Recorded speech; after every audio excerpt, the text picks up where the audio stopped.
Welcome to the Movie Watch Before You Die podcast. I am your host, Dylan, along with my cousin and co-host, Gab. And today we are talking about a movie that I believe is a movie to watch before you die, that I believe is criminally underrated. We are talking about The Nice Guys. But before we start talking about that movie, Gab, why don't you tell the people why they're listening to us? Well, Dylan, the people are listening to us because we've got some credentials. I am a former actor. I have my degree in performance, which makes me an expert at all things character development, script analysis, and plot devices. And you? Oh, I thought you were going to say it for me. I'll say it myself. No. I am a former video editor who went to school for film, video, and interactive media. I've got a little bit of knowledge of scripts myself, a little bit of knowledge of behind the scenes stuff. And today, like I said, we're talking about The Nice Guys from 2016. And Gab, to make this short and sweet, why don't you tell the people, what is it about?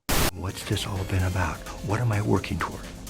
You think you know everything about me, don't you? I dive at your bottom. I bloody well ought to.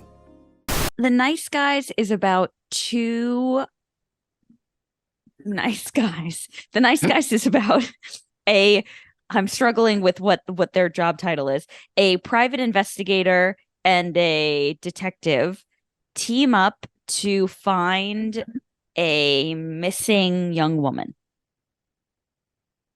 You're close there. Do you want me to give you the IMDb plot summary? Please, I'm flailing. So, in 1970s Los Angeles, a mismatched pair of private eyes investigate a missing girl and the mysterious death of a porn star. Now, I think both you and the IMDb plot summary are wrong, because I don't think they're both private eyes. I think Ryan Gosling is a private eye. Russell Crowe is like an enforcer, he's like a vigilante debt collector dude. Yeah. Yeah. That's how it seemed. Yeah, I know that he aspires to be a private investigator. Uh-huh. Do you want to hear the taglines? You know I do. Nice pair. Okay. They're not that nice. Okay. A simple case is the crime of the century. No. I think you have a very high bar, because I think they're not that nice is fine. I guess so. It just feels lazy. Well, what do you mean it feels lazy? What do you want them to do with it? Do you want it to be like a haiku? Yes, please. I'd like it to be an iambic pentameter. All taglines, iambic pentameter, or haikus. Okay. Yes. Let's see here. What do we normally do much? I guess we talk more about what this movie's about, but I feel like if you want to get into the actual plot, it can be a very complicated discussion, because I do think the plot kind of includes a lot, when in reality you're sort of just along for the ride. Like, I feel like the first time I watched this movie, I did not really absorb the plot, but I just knew that I liked everything about it. Yeah, I'm gonna be honest with you off the top, so there's no mistake. I didn't really absorb the plot. Like, I get it. I even watched the last like hour with the subtitles on to make sure. But there's a lot of like misdirection and a lot of like names, and it feels like it is simple, but there are a lot of details that I was kind of just like, I'm missing a lot of these details, but I'm getting the major plot. It reminds me of when we talked about The Fugitive, and we said that they spend a lot of time in The Fugitive at the end where they're like, listen, we got to make sure you know why this happened and what it's about. And it's like, I don't know about you yet, but I'm along for the ride. I don't need every detail included. You know what I mean? Yeah. So I think, without talking too much about the plot, all you really have to know is that this is a movie about Ryan Gosling, who is a down on his luck private investigator and sort of a general fuck up, and Russell Crowe, who is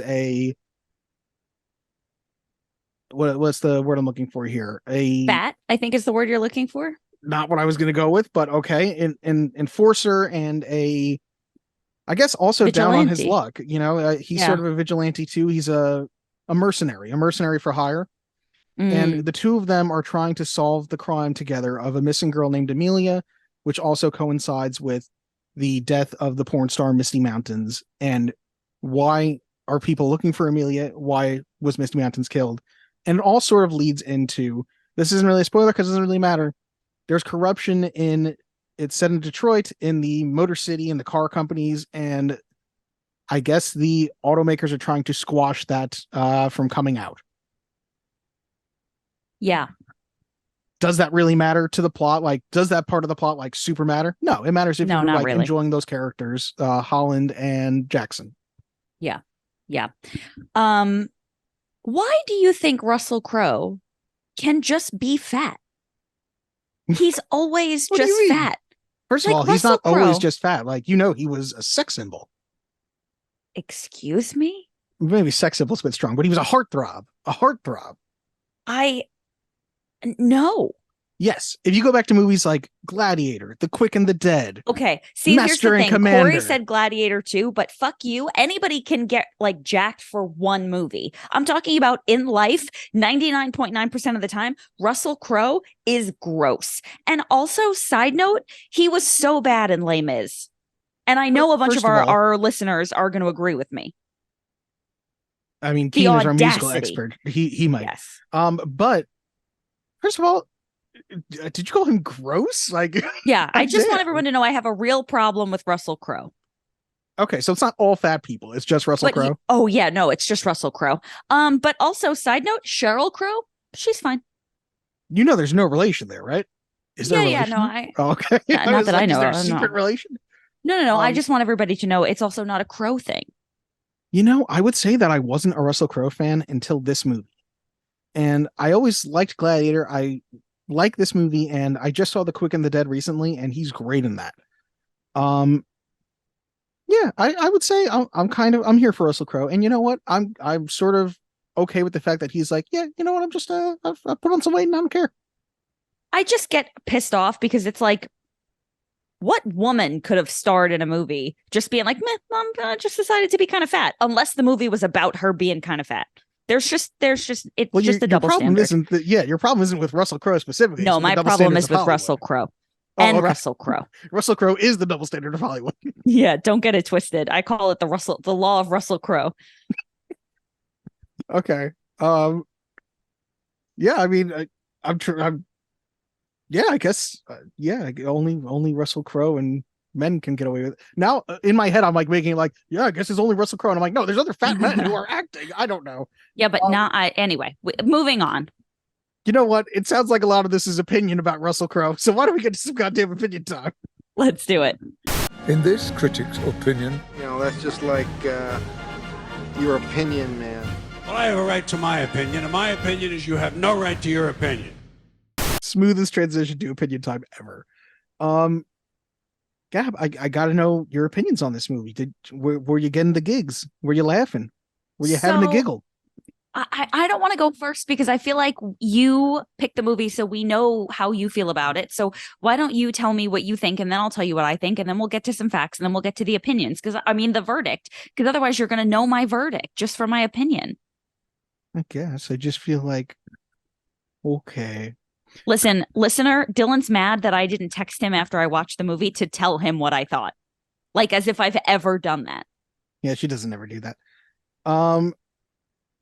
I think that this is a movie that is extremely witty, and I think it does buddy comedy to the max. Like, this is the best potential of that buddy comedy, and this is also the movie that, with Barbie having just come out somewhat recently and Ryan Gosling being hailed for his performance in it, this is the movie that made me realize, like, oh my god, Ryan Gosling is really fucking funny.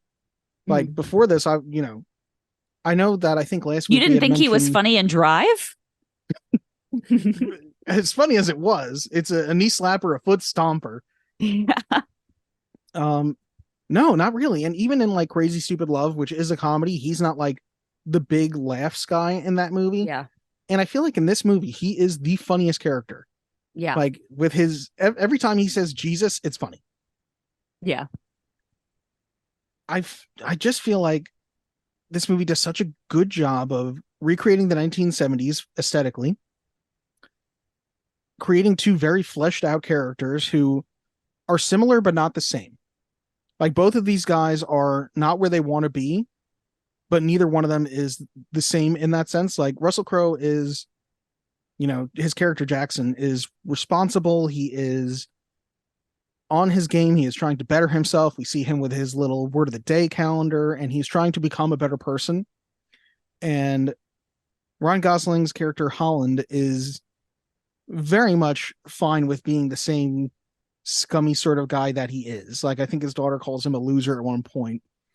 Well, I think I'm sorry to interrupt you, but I think he's kind of on the opposite trajectory where his wife died, his house burned down, and I think he's like becoming a worse and worse person as time goes on. He's just like got very little motivation. He obviously lives for his daughter, who he loves very much, but like he's totally cool with just stealing money from people whose cases he knows he can't solve. And he's just kind of like on the same trajectory that Russell Crowe's character is trying to get better. Ryan Gosling is just like slowly getting worse, you know? I think they're both kind of in stasis at the beginning, though. I think they're both like not at a good point in their lives.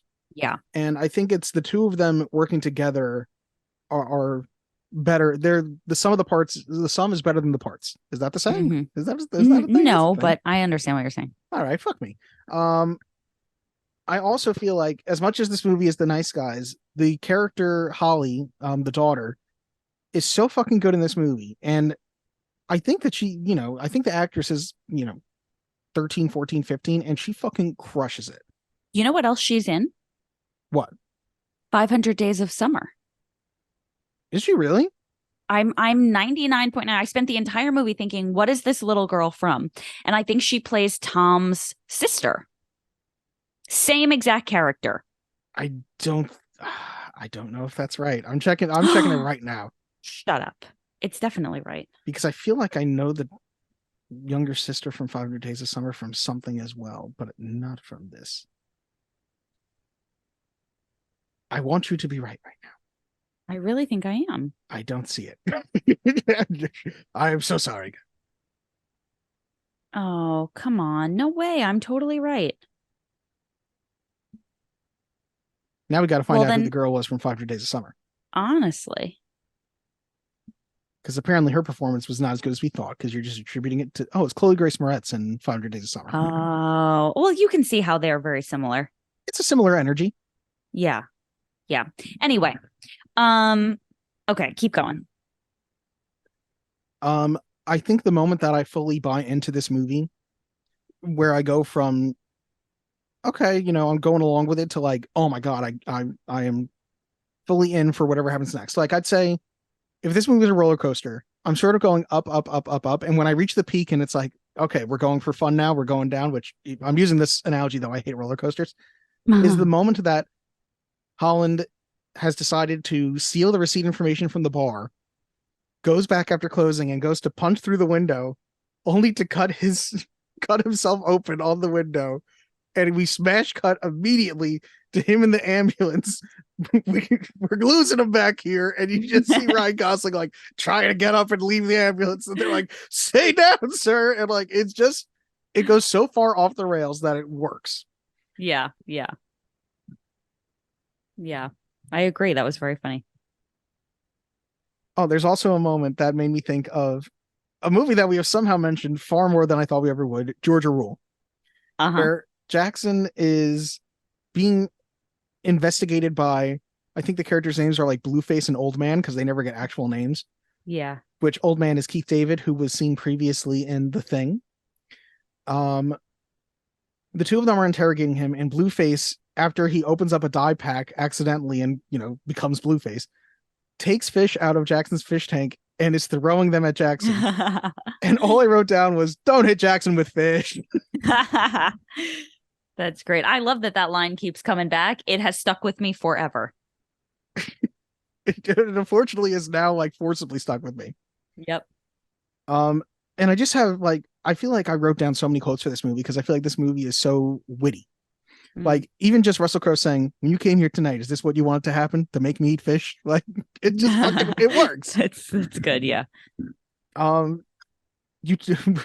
Brian Gosling says Jesus Christ in front of the kids, and they go, you took the Lord's name in vain. And he goes, no, I didn't, Janet. I actually found it very useful. Yep. I think my favorite line is when he goes, don't say and stuff. Just say they were doing anal. Yes, which I think I'm going to put at the end. I think that's the exact moment I was putting at the end of this damn episode. It's so good. Another line he delivers that is great is Jackson goes, the porno actress, the one that died? And he goes, the young lady, the porno young lady. Yes. He just delivers everything with like this air of seriousness, even though it's so stupid. Yeah. Like, he does a great job of playing stupid, I guess. Another stupid moment for Holland is they are talking to this kid who is trying to give them information about this house that burned down, and the kid who whoever lived at the house that burned down, Amelia's boyfriend. And he's talking about how when they were making the porno movie, this kid was like tried to show them my dick because I got a big dick. And then he's talking to them. He goes, "Hey, you guys want to see my dick?" And Colin goes, "Nobody wants to see your dick, dude." And the kid goes, $20? And they had already paid him $20 for information. And it's just the way he goes, "We already paid you 20. What am I saying?" Like he just stops on such a dime. Yeah, I do feel like I could just keep reading quotes though, but like there are so many great fucking moments in this movie. Yeah, I have it written down here. The anal and stuff is I literally wrote down possible end clip. I just think that we spend so much of the movie with our main characters that I feel like we do a really good job of getting to know them also, which I think is very important in movies like this. If I was going to actually be negative about it a little bit, I'd say it maybe feels a little long because it's doing so much explaining of, the corruption in the car industry and stuff like that. But I'm never taken out of it long enough that I don't get like another little laugh soon enough. Yeah. I think the hardest are the scenes with Kim Basinger's character, who we find out as Amelia's mother. But even then, like you'll have moments where Ryan Gosling will just start going like, and she's like, "What is he doing? I believe he's comparing you to Hitler." Like, it just fucking works. You just get pulled back in. So I feel like I'm filibustering now because you have told me to talk, and I'm like, did I say enough things? Do you give opinions now? You've been sufficient. I will give you opinions.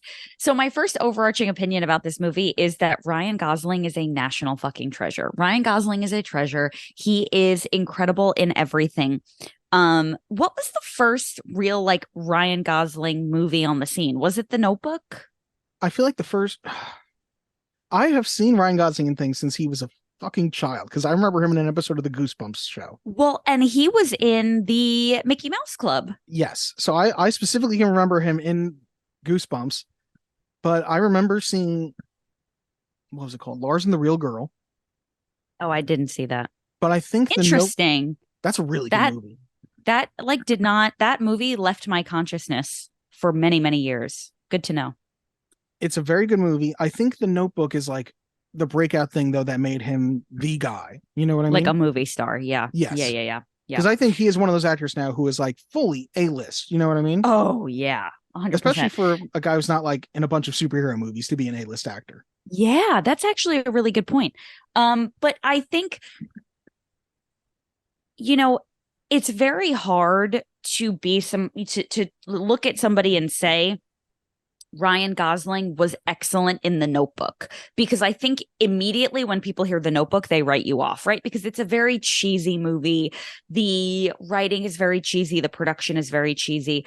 But if you really look at it through the lens of Ryan Gosling's performance, he does a fantastic job portraying that character, even though that character is not like the most likable character, or the most charismatic character. Which I think is a fault of the writing. Then I'm certain that there are some other roles in here that I'm missing. But if for me, my consciousness of Ryan Gosling then goes to Drive. And I know there are things in between, but to me, that was like his next kind of really big breakout role. And I thought he was fucking phenomenal in that movie. That's a movie that's on my list of ones that I'd like to talk about. Drive, I do remember being great and him being great in it. The only other thing that I see before The Notebook that I'm like, oh, that's noteworthy, but he wasn't a star in that movie. He's just like part of the ensemble, is Remember the Titans. Oh, I didn't know he was in that. I didn't see that. I have no interest in that. He's not like a major character in that, but he's like the pretty boy quarterback or something like that. You know what I mean? That makes sense. Yeah. But to me, like the next like, holy shit, Ryan Gosling is a movie star is Drive. And he probably says it's got to be less than like 35 words in that whole movie, right? Like, yeah, he's the star of that movie, but he virtually never talks. It's a flawless performance. Just incredible. And then I don't really know. I guess after that, it's like the Crazy Stupid Love kind of era. And he, I think, probably does a really good job at hand selecting his roles. I think he does a really good job of ensuring that he's picking things that are good for him. But we really have come to find that Ryan Gosling, and this is why I'm saying this, whose career started as kind of being like playing roles that don't really have like a lot of charisma, that aren't like super likable, because Noah from The Notebook is certainly not a likable character. And even if you like that love story, that character is very like dry. And Drive, where he barely speaks and doesn't really, even though his performance is very nuanced, he doesn't really talk. He really can do it all because he's so funny in this. He's good in Crazy Stupid Love, even though he's not really like teed up to be the comedic lead of that film. He's very good in that, at playing as the more straight man to Steve Carell's like higher comedy moments. Right, exactly. He's just so good. I mean, he was incredible in Barbie, and he's just as wonderful here. I think he does a really good job of using his voice. So there are a lot of times when he will do something or say something that isn't really inherently funny, but the sound of his voice, like he shrieks a lot. Yes. He's clearly very nervous based on like the sound of his voice. And it's sort of, while he and Russell Crowe are both very like macho in this film, it does definitely give him a lot of moments to be like less macho, like he's clearly like a little bit more skittish to Russell Crowe's like very dry, like rugged, sort of unafraid, manly kind of character, Yes, like they both fight, but like if they're both gonna fight, like Jackson's the one who you expect to be more tough guy in the moment fight, and like Holland is the one who is sort of, like you said, skittish and squealy and more likely to get his ass kicked a bit. And you see it immediately when the characters first meet, because the moment they meet is a fight between the two of them. Yes. And at no point are you thinking like, wow, this guy is a loser. You're just like, you just recognize that he is not as, I don't want to say brave, but he's just not as like maybe toxically masculine is how I'll phrase it. And you sort of learn a little bit more about him, that he has a daughter and he's a single dad. And so you can see where he'd be a little bit more like sensitive, or maybe like has more to live for, I guess, you could tie it back to. Yeah, I feel like there is an air of he doesn't care what happens to himself, and he doesn't care about himself, but he cares about her. He cares about Holly. Yeah. Right. So anyway, all that to say, Ryan Gosling is absolutely incredible. We've already touched on how I feel about Russell Crowe. Now I'm going to tell you some of the like. I know we already touched on Russell Crowe on your feelings about him in Hollywood, but you don't think he's good in this? I think he was good. Okay. Please continue. Now let me tell you all the things I hated. Oh. Number one, somewhere along the lines of this podcast, and if you're a new listener, please forgive me, but at some point I did tell you the tale of John Robertson, the guy I broke up with for saying weird things, right? Yes. Like, oh God, that girl's got more issues than a Time magazine. Like, okay, I think we're done. Okay. There's a lot of that happening in this movie, and it's all mostly from Russell Crowe. Is it? Is there a lot of lines like that from him? There was one at the end that literally made me like go, oh my God. It was somebody said, how do you do? Or oh, what do they call you? And he said tired or something like that. Yeah, so that's John Robertson would say that. I don't know this worse? John Robertson would have said, what do they call you? Like as if anybody says that today. It just like, I just don't like it. So that's number one. You want my opinion? I'm giving you my opinion. I didn't like that part. Okay. I also think, and this is going to piss a lot of people off, and I'm going to have a hard time explaining this to you, and I'm really hoping that based on the fact that we're blood relatives, you can help me say this in a succinct and like less offensive way. Broadly speaking, this is a fucking movie for dudes. Okay. Now let me tell you why.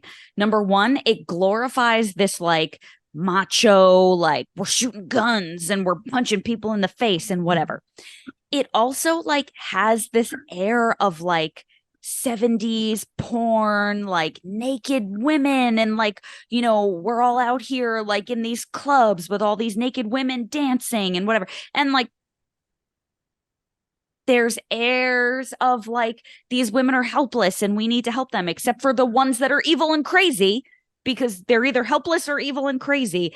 And there's also this air of like, but we're not being misogynistic because look at this 13-year-old who's being exposed to things she should not be exposed to, by the way, who is smarter than everybody and coming to save the day. And, you know, everyone here loves her. And she says, don't kill him. I'll never talk to you again if you kill him, as if she hasn't seen all of this other stuff. It just, I don't know, as a woman, and I'm not offended by things like this. I don't care that this movie exists. It doesn't offend me. I just don't like it. I'm not the target audience.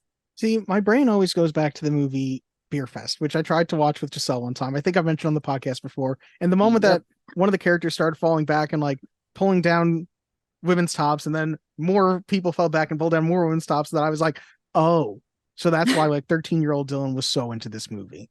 Okay. I don't feel that way about this movie because I don't think that that's the message of this movie, or that's what this movie is trying to say. Now, you said it has like a 70s porn vibe. The scene you're describing, they're literally at a porno producer's party in the 1970s. Right. I don't think it's in any way glorifying that. No, I don't think it's glorifying it either. And I'm not suggesting that it's problematic. I don't think people shouldn't watch it. I mean, I thought the humor was good. I just think that when these suits sat down and said, is this going to make us money? And if so, how? They were thinking about the, you know, because I think there's like this fantasy aspect of like, I want to be one of those guys riding around in one of those cool cars with a little gun, shooting people and punching people in the face and, you know, being a vigilante. And there's also an element of like, I'd like to be at a party like that. And I'd like to be involved in this like mysterious like porn young lady that died. You know, I think it's like that, similar to, you know, if you go see like a rom-com where the men are behaving in a way that like women wish men would behave, but men like don't really behave. You know what I mean? Like, I just think that there is dollars to be made based on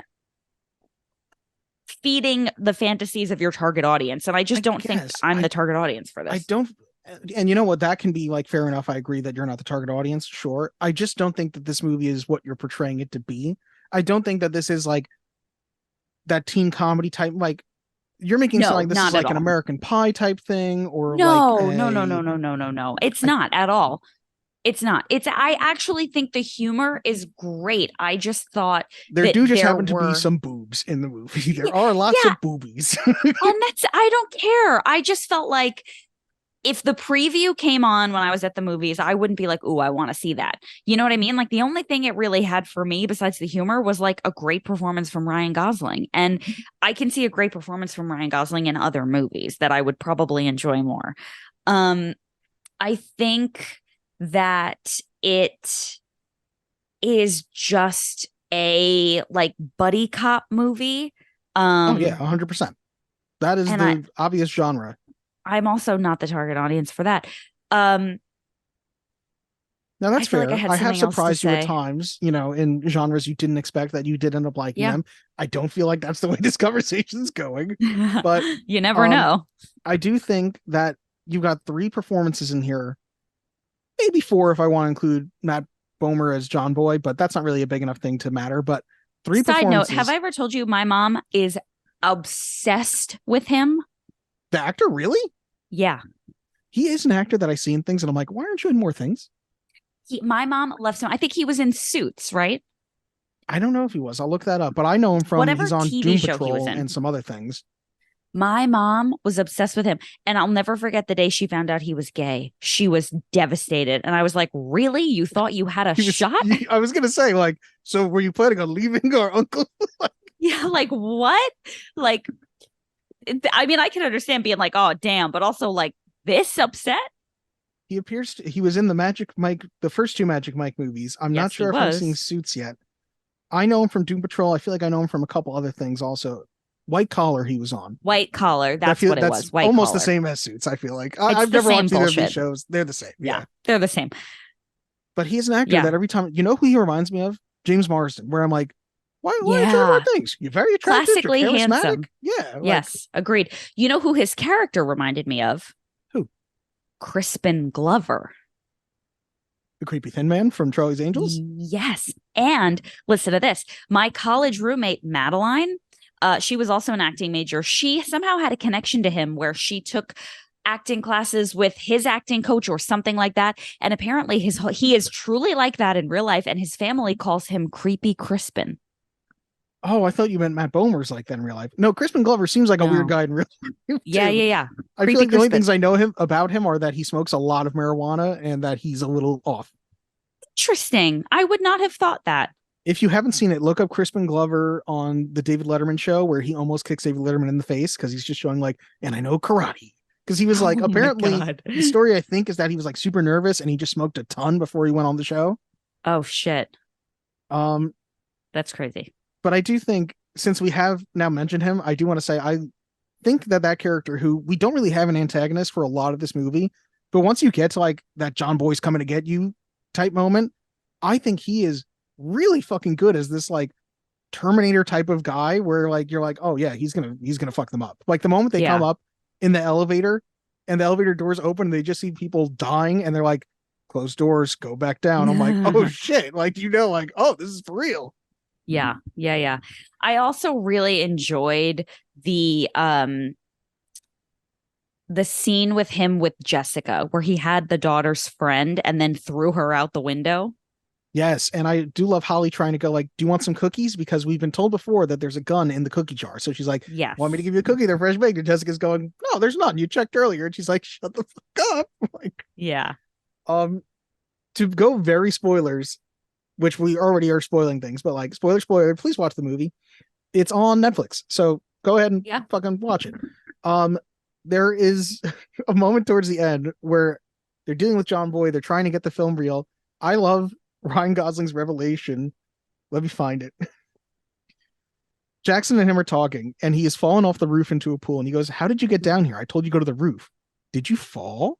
And he goes, yeah. And Jackson says, Jesus Christ. And he goes, are you kidding? I think I'm invincible. That's the only thing that makes sense. I think I can't die. Yeah. I like that in the pool he saw Nixon too. Yes, the fucking Nixon story is so good. Yeah. There's this, it's like a great screenwriting and subverting your screenwriting thing where it's like, you want to sort of not have your message so obvious at the top. So he has Jackson tell this story about this guy was dying and Nixon's motorcade happened to be passing by and Nixon came up and said, you're going to be all right, son. And the guy died, but to that guy, he must have thought, does everyone when they're dying see Nixon? Like it wasn't a normal thing to him. And Holland has this moment where he just goes, so there's more than one way to look at things. Is that all you want to say? You could just say that. Like it's the way that they just like, let me do the complicated, nuanced way of saying it and then just totally break it down. And the way that does come back when he falls off the top of the building into that pool and Nixon doesn't say anything, but you just have this moment underwater of Holland. You can tell him screaming, Nixon, underneath the water. And you see Nixon swimming underneath, treading water. It's fucking great. It's very good. It's very funny. Another really good payoff is we have this moment where it comes out of nowhere. Holland, it turns out, is having a dream. He falls asleep while he's driving. And it takes us a long time to realize it because you have Jackson telling him about his ankle gun he's got in case things get, bad out there. Then Holland is talking to an imaginary bumblebee that's in the backseat of their car, which it turns out is voiced by Hannibal Buress, which I didn't realize, but like whatever. Oh, interesting. And then all of a sudden he wakes up, realizes that he's dreaming, and he fucking like crashes. But later in the movie, they're confronted and he tries to dive down and grab Jackson's ankle gun. And I think it's such a good joke because it sets it up just long enough ago that you forget that Jackson's like, what are you doing? Going for your ankle gun. And he stops and he goes, oh, did I dream that? And he remembers it at the same time that you do. Yes. That was a really, really good payoff. I don't even know what made me write this down, but I wrote, Jesus, John Boy is merciless, but fortunately Holland can't die. Yeah. Yeah. I mean, listen, I think the humor was good. I will say this, and this is on me, as it always is, but I don't think I realized it was like a comedy until like a little before the halfway point. Wow. Wait, so you're telling me that like Jackson's breaking his arm, he's doing his high-pitched squeal, and you're not realizing by this point, like, I'm supposed to laugh? No, I mean, I guess, but it felt a little bit more like the humor was going to be like softly peppered in versus like it is a true comedy. Like I was expecting this to be more like a give me an example of like a serious movie that has like moments of levity. Like Lethal Weapon? Sure. Yeah. Where it's like I was expecting this to be, I think it was just because they had a lot of setup. I was also like very confused by the opening scene. Can we talk about that? The opening scene does not make any sense until like you have finished the movie. You're talking about with the little boy and he's like walking through the hallway and he's got his like porno mag, which is setting up Misty Mountains. Yeah. Then Misty Mountains' car crashes and she says, "How do you like my car, big boy?" Yeah. Oh, because it's from the movie. Because "How do you like my car, big boy" is the name of the movie. That's why I'm saying, like, I feel like if you see this movie 2 or 3 times, you're like, oh, all the details make more sense. Yeah. It feels like to go back to one we talked about recently, Shutter Island, where like once you're seeing it again, you're like, oh, things are clicking more. Yes. Yeah. I was just a little confused about that because then I was like, it felt like, there she was in dead on the roof of her car that she had just crashed or whatever on the hood of the car in the same pose she was in on the cover of the magazine, tits out for the world to see, covered in blood. And she said something to the little boy. And I was like, this feels like it's supposed to be funny, but it's not. And then we started getting into like the Russell Crowe, who like is just very like a degenerate, dirty, fat looking man. And I was like, okay, this isn't funny. And then like, Ryan Gosling comes in and I'm like, okay, so Ryan Gosling is going to be like the levity in this, but this is going to be like a buddy cop murder mystery movie. And then as it went on, I was like, oh, this is silly. I do think the initial scene is not meant to be funny at all with the little kid. In fact, I think I wrote down, this little kid is definitely going to need a therapist growing up with some weird kinks from this shit. Honestly. But I do think the moment you get to Jackson, you realize it's a comedy when maybe it's not in the very beginning, but I'm trying to think if it's the very beginning when we're first introduced to his character. I know that he's doing some voiceover. Does he initially, is it when we first meet him that he's talking about he accepted her betrayal with equanimity and you see him do this quick take? No, that's later. No, it's introducing like, you may need a guy like me. I guess it's not very comedic when it's like, you got the guy going like, who's the man? And he opens the door and goes, are you the man? And then he punches him in the face. But I know it's, I guess I could see how you weren't fully embracing the comedicness. Well, and I was also confused because then Russell Crowe is going and beating up all these guys that are like dating teenagers, like young women. And I was like, the porno lady was last seen with the little boy looking at her. And now Russell Crowe is beating up men that are dating young women. Is this going to be like a pedophile movie? You know what I mean? Like I was just like confused about where we were. Exactly. Like my favorite pedophile movie, Georgia Rule. I was just confused. And I mean, I would think it would make sense if you were confused at that point. Yeah. Are you still confused? No, I am very much fused. Okay. Okay, good. I'm glad to hear you're fused by now. Yes. I don't really have many other opinions. I think the ending was better than the beginning. That's good. I think it was that, I'm going to say it, and this is a me problem. This is not the movie's fault. But that last scene with all the fucking gunfire, I was like, enough already. It was just so long. And I think it made sense when they were shooting at each other and then they ran and shot at each other in a different location. And then they needed to get the film and then they had to shoot at each other some more. And then they had to run down the street. And then that lady was shooting at people. Like, it just felt gratuitous. It was a very long scene. I was like, oh my God, this scene is still going. I actually really like that scene and like all the ways that it's like, we got to get the film from up there. And then the film rolls out and I like that. It's hot. Yeah. I thought it was good. It was just like, listen, we have already established this movie was not made for me. I'm not the target audience here. All right. Gab, now that I feel like I've heard your opinion, which, sway me in a direction, should we get to some facts? Fact you. I want the truth! Face the facts, ducks. Facts have no place with an organized religion. Sorry, I thought that was going to be funnier than it was. No, it was just hurtful. So go fact yourself. Yeah. Let's get to some ratings. First, from IMDb, it gives an 8.2 out of 10. Rotten Tomatoes gives this a 91% on the tomato meter, with an average rating of 7.6 out of 10.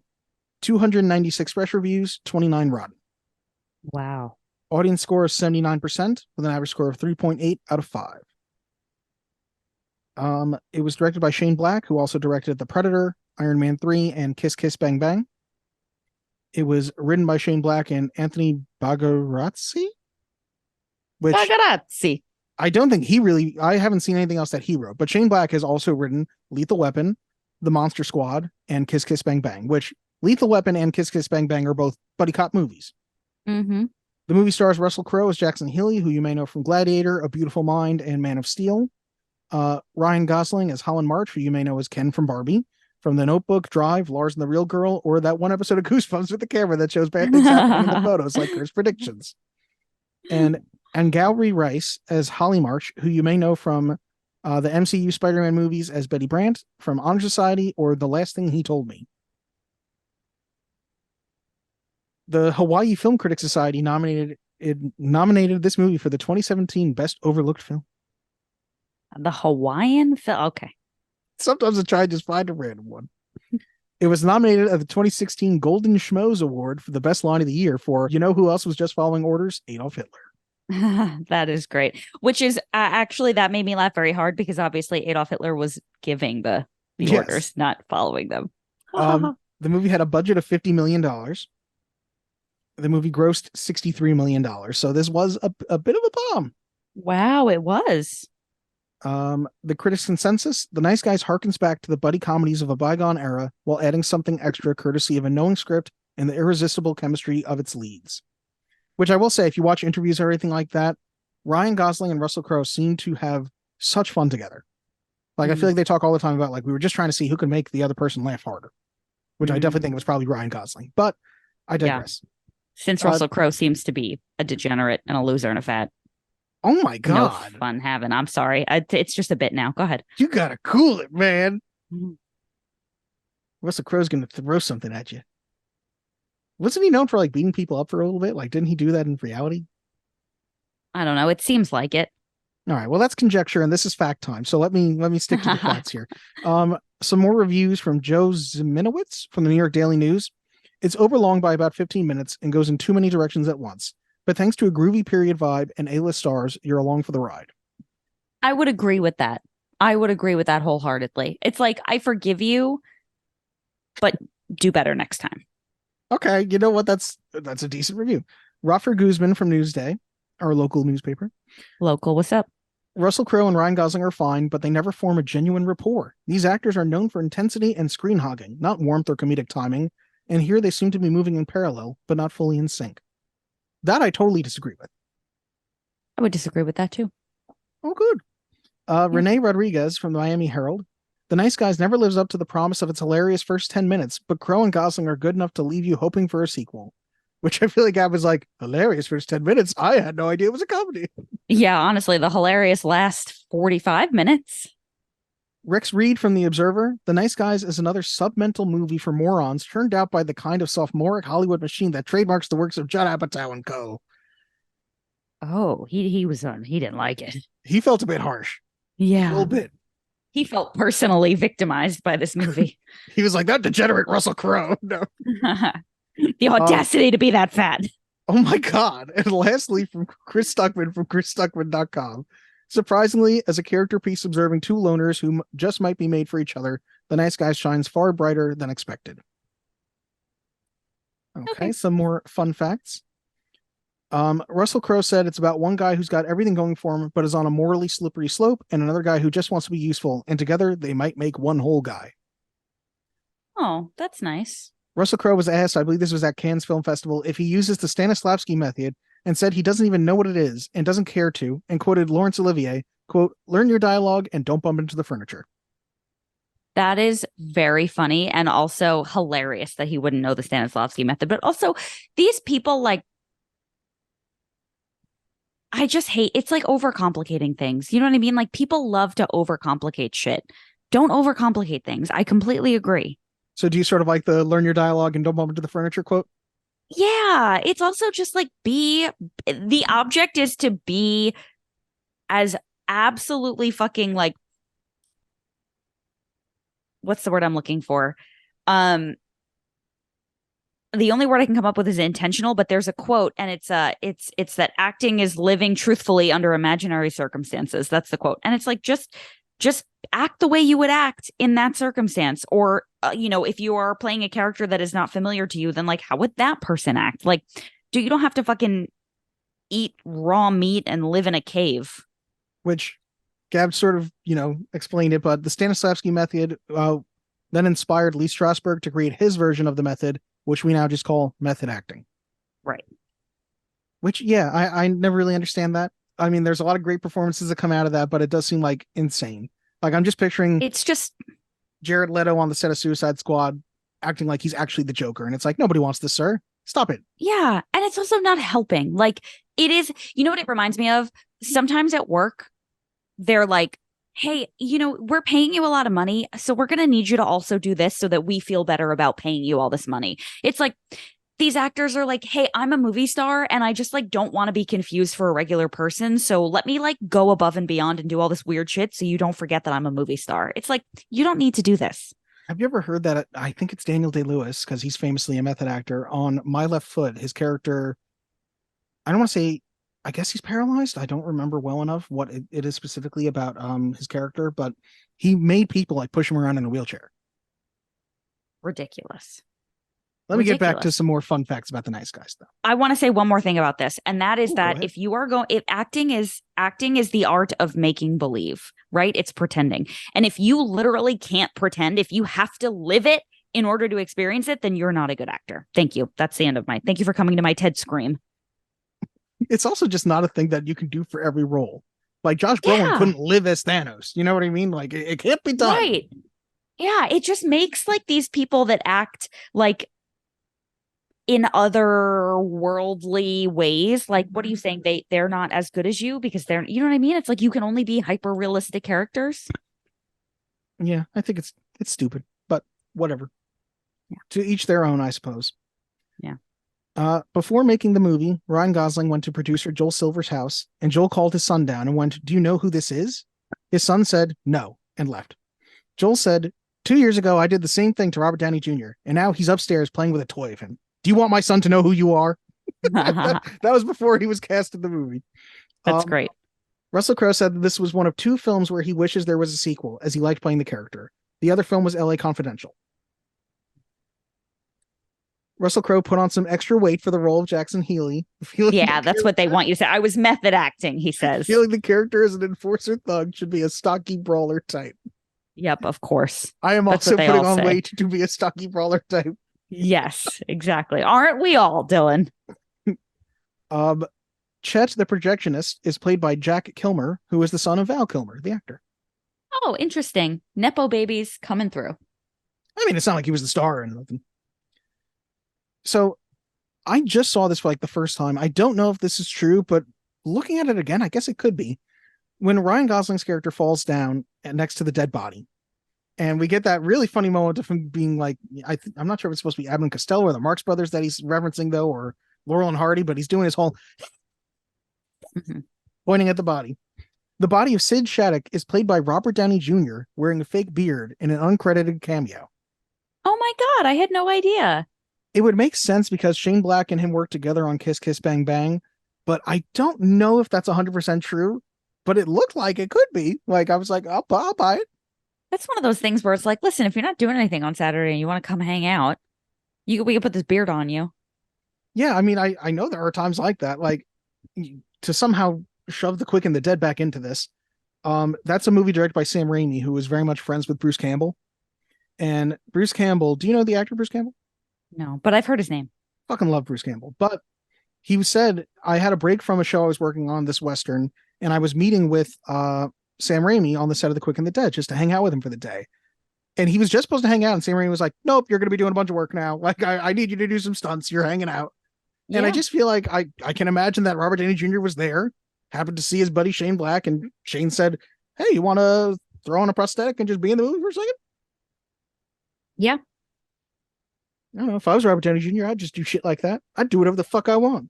Yeah, I mean, it did look like there was a lot of gore prosthetics, so it probably took a decent amount of time. half his face is supposed to be blown off, but I imagine that like it's not like heavily It's detailed, in so I poor feel like it's lighting. something you could put on very quickly. Yeah. Yeah, you might be right. Yeah. Yeah. No, either way. Very cool. And now it's time for the verdicts. But wait, here's a twist. We're doing mail instead. Ooh, mail. Mail time! When you control the mail, you control information. Mom asked me to ask you if there's any mail for us here by mistake. What?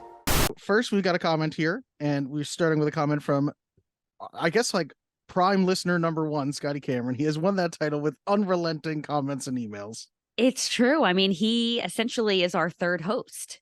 He is our fact checker as well. Yeah. So he came at me with a time code, which I love because it forces me to have to remember what things I said in the previous episode. Yeah, he always brings the receipts. The time code is 1 hour, 29 minutes, and 19 seconds. I've succeeded in my mission to live rent-free in Dylan's head, which I think is referencing when in Shutter Island, I was thanking listeners and you said that I forgot about Scotty Cameron. And I was like, I think about Scotty before I go to bed. I think about Scotty when I wake up. So it was me saying that. Now I can come into my hotel room in Dylan's head with hearing him say, "Give me rent." Okay. We got another comment also from Scotty. I started watching Curb Your Enthusiasm after the episode where Larry David puts on a Trump hat to get people to leave him alone and then had to go back and watch the older stuff. Oh, yeah. So now I can get to some emails. We're moving. This is gonna be a quick segment. This is gonna be some quick. Let's go. Truck it along. Email from Scotty Cameron. Shutter Island Part 2.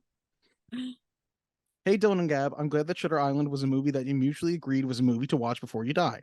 I liked how both of you appreciated the mystery aspect of the film and how it rewards rewatchability. The more I heard the discussion of the film, the more it made me realize just how similar Shutter Island is to Memento. Have you seen Memento? No, but we discussed it. I thought we did. Okay. I will avoid Memento spoilers, so I won't do a deep dive into the similarities. Effectively, they deal with a protagonist searching for his wife's killer, and things aren't as they seem. Memento is one of those movies that would be on a Rolling Stone 100 movies to watch before you die kind of list. It's preserved in the Library of Congress's National Film Registry for being culturally, historically, or aesthetically significant. So it's too obvious, but it's still extremely similar to Shutter Island. You say that, Scotty, but we had Clerks on here, which is also in the Library of Congress, and Gab shit all over it. It was hot garbage, and I hated every second of it. I disagree. But moving on. On the subject of similarities between Memento and Shutter Island, both films have characters named Edward who go by Teddy. Edward Daniels in Shutter Island and John Edward Gamble in Memento. So this brings me to a subject that came up in relation to the nickname of Ted/Teddy.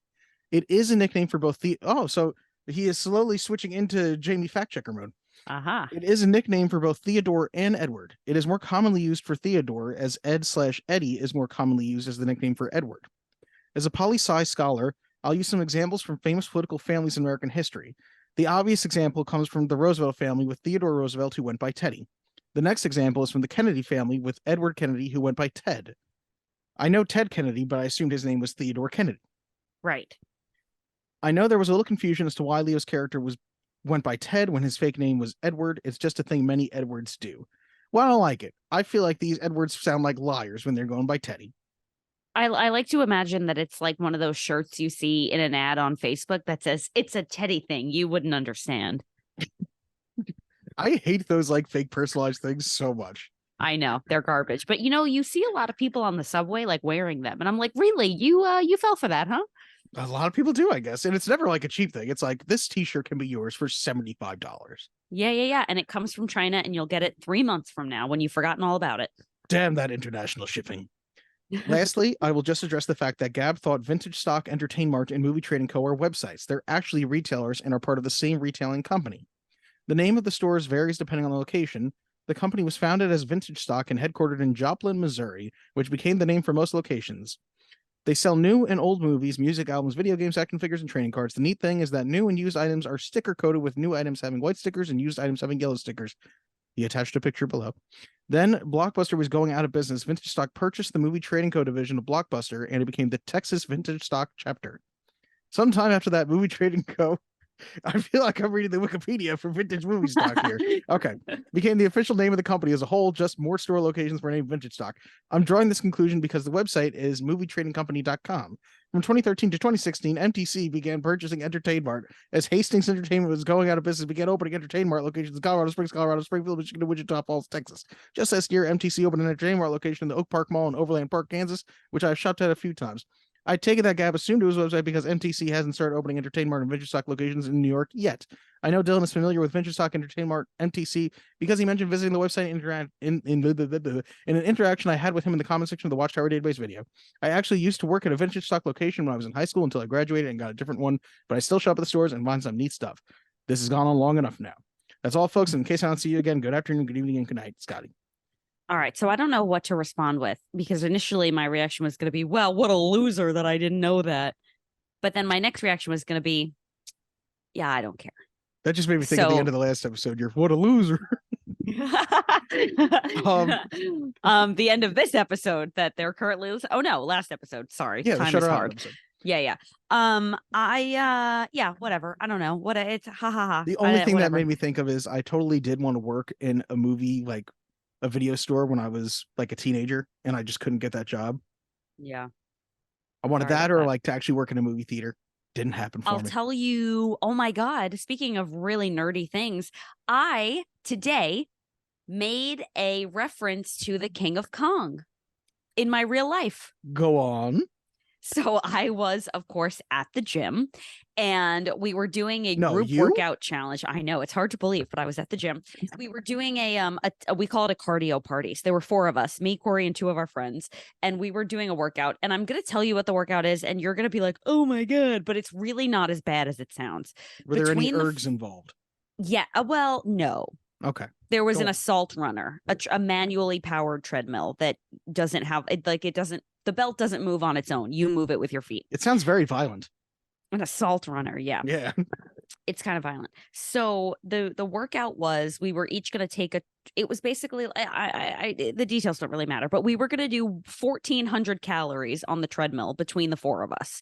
So I know it sounds like a lot, but the calories go really fast. You're on the treadmill for a minute. And then when your minute is up, you go do something else. And we each take turns and there's 4 stations. And so every time you're on the treadmill, you're working toward those calories. Okay. So basically, anyway, I said to my group of friends, do we know for sure that the treadmill calories are going to count past 999? Like what happens if we get to 999 and like there's no room for a 4th digit or it stops or something? And Corey was like, well, if that happens, we'll just restart it and do 400 more. And I said, yeah, I guess it'll be like, we hit the kill screen. And then I was like, I totally just made a gasp face because I'm like, oh my God, I bet none of your friends had any clue what the fuck you were talking about. Well, Corey did because he watched it with me, but I had to explain. I was like, oh yeah, and I started by saying I made my cousin watch for our podcast, the CrossFit documentary. And they were like, oh yeah, cool. And I was like, and then he made me watch a Donkey Kong documentary. And they were like, oh, and I explained like the kill screen and whatever. But okay, out of context, that does sound bad, but in context, King of Kong is a better story. It is. It's great. I mean, we agreed. It was great. Yes. I think we agreed, right? Yeah. We didn't call it a movie to watch before you die, but we agreed it was better. Interesting. I think if I could go back, I would change that. Son of a bitch. I know. That does nothing for me now. Sorry. But anyway, it came up in real life. So anyway, that's that. Yeah. Right. So, and the end of the story is we accidentally made the workout exponentially harder than it was supposed to be by not giving anybody any rest. So we made it through 30 minutes and about 530 calories before we had to stop. I was like, my head is going to explode. And I could explain to you why, but you wouldn't understand. I mean, I can understand that it wouldn't feel good to just not rest. We did a lot of things that involve going upside down and like coming down to the floor and standing back up and down to the floor and standing back up. They were D-ball cleans and GHD sit-ups, both of which you're not going to understand. But we all just started getting... sounds filthy, Gav. I know. But we started getting massive headaches. So we had to stop. And we realized that there was supposed to be one of us resting at any given time so that you had a full minute to like get your shit together. And instead we were like, we'll just go upside down. So it was really bad. Oh my God. Yeah, that sounds bad. Yeah, it was not good. And anyway, so King of Kong. We have one other email from the one and only Keen Machine. No. Subject, I'm behind. Greetings, Dylan and Gab. I have a confession. I am still not yet finished with last week's episode of the pod. Please forgive me. I guess we'll forgive her. Yeah. I'll send a better review once I have informed thoughts on the matter. In the meantime, here are some uninformed thoughts. First, Shutter Island is a terrible name for a psych ward. It's giving Alcatraz. Mm-hmm. That's true, but it is a really cool thing that is also an anagram of truth and lies? Anagram. Anagram. Anagram. I almost said an antonym, and I was like, no, that's the opposite. Okay. Quite literally. I always thought this was a horror film, but apparently not. You could call it a thriller, but it's not quite. It's It's not horror. Yeah. No. It is macabre. It is quite a bit macabre. I also, for some reason, thought this film was somehow related to the story of The Most Dangerous Game. Also incorrect. Not even close. You're getting Good story, though. What are the personal metrics you use when deciding whether or not someone is, quote, crazy? Or do you just judge with abandon when the mood strikes you? Keep it keen, keen machine. Oh, boy. Do you have an answer for this? Do you want to answer first? Well, for me, I mean, here's the thing. I think lots of people are crazy. So I'm the first to be like, that bitch is crazy. But I will say, if I had to be like a little bit more serious about it, I think you can tell somebody is crazy when they talk at you. And then when you answer them, they are clearly just like not absorbing the information. Like I'm thinking of one girl in one girl specifically. I don't know what I wanted to say with the word in. I'm thinking of in particular. Okay. In particular, is what I was trying to say. Sorry, I'm crazy. One girl in particular that I know who you'll see, she would never listen to this in a million years, but I'm not going to use her name. And I'll see her sometimes and she'll be like, oh my God, I'm so nervous because I blah, blah, blah, blah, and just goes on and on and on and on. And you're like, okay, well, hi. Don't be nervous. It's okay. And she's like, I just, and it's like, you can tell that like she sees you and says, let me tell you every thought inside my head, even though I don't know you and you haven't asked me. All you said was hello. And when I try to be polite and offer like, oh, well, don't be nervous. Maybe, whatever. She's like clearly not listening and is just ready to spew the next thing. It's like, it doesn't matter who's standing there, person, dog, cardboard cutout. She's about to just unload. That and I'm definitely like, oh yeah, you're me of crazy. People I know. I think like I feel like I saw all the time and I'm like, that's crazy. Like I use that like as slang all the time, but I don't think I ever, if someone is actually mentally disturbed in some manner, I never actually referred to them as crazy anymore. I think it's just because Giselle being in her field of study, I feel like I started saying like, oh yeah, that person's crazy, and she'd be like, you shouldn't call people crazy, and I'm like, fine, I won't call them crazy anymore. Yeah. But I don't know. I think like I can call someone crazy if they just totally disagree with my movie opinion. Like I will say you are crazy if you think that Trainwreck is a great movie. Okay. You know what I mean? That's crazy. Yeah. Heard. But do you so here's the thing. My assumption is that he's speaking in colloquial terms. So we're not talking about whether somebody is like certifiably insane. It's just a matter of like whether or not this person is like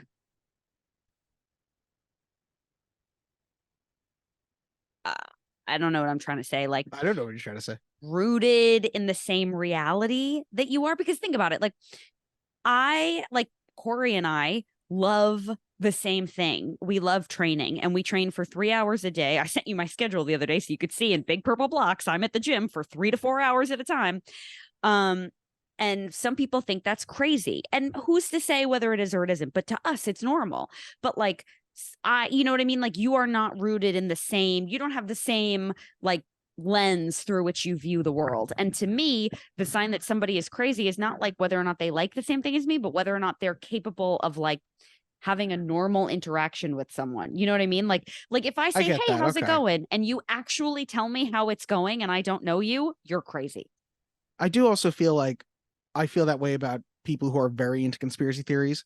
Like if you are flat out ignoring logic a lot of the time, there are some where I can understand it. If you feel like you have a logical basis behind it, sure.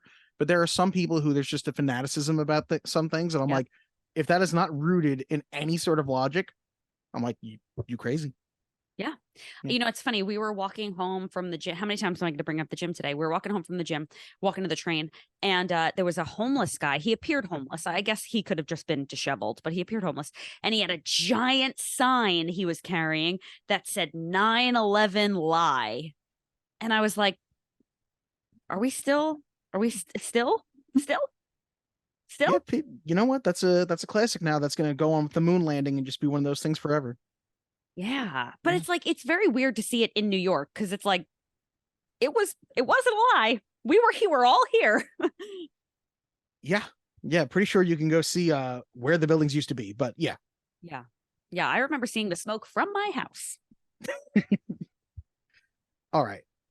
Anyway, now that we've dove off the deep end into conspiracy theories, is it time to pull back out and, get to our verdicts for The Nice Guys?